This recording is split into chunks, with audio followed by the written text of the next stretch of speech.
कहा जाता है कि यह लुबन सुओ का सबसे सरल प्रकार है, जिसे आठ-कोनिया गेंद, आठ एंगल्ड बॉल कहा जाता है। इसका तरीका यह है कि एक जैसे आकार के छह छह लकड़ी के टुकड़ों को आपस में जोड़ना होता है। जब आप दो टुकड़ों को उठाकर जोड़ने की कोशिश करते हैं, तो पता चलता है कि वे सीधे तौर पर जुड़ ही नहीं सकते। लेकिन जो व्यक्ति समझदार होता है, उसे यहीं से एक संकेत मिल जाता है।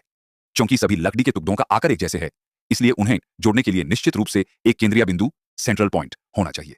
ध्यान से देखने पर यह स्पष्ट हो जाता है कि यही वो केंद्र है। इस केंद्र के चरों और लकड़ी के टुकड़ों को एक-एक करके सममित रूप से जोड़ना शुरू किया जाता है। देखने में लगता है कि अब बस समय की ही बात है, लेकिन चूंकि यह लुबन सुओ है, इसे हल करना इतना आसान कहां। आप पाएंगे कि आखिरी लकड़ी का टुकड़ा किसी भी तरह अंदर नहीं जाता। अगर जबरदस्ती लगाने की कोशिश की जाए, तो पहले से जुड़े हुए टुकड़े बिखर जाते हैं और सारी मेहनत बेकार हो जाती है। सचमुच प्राचीन लोगों की बुद्धिमत्ता गहरी और अद्भुत थी। तो फिर इसे सही तरीके से कैसे जोड़ा जाए?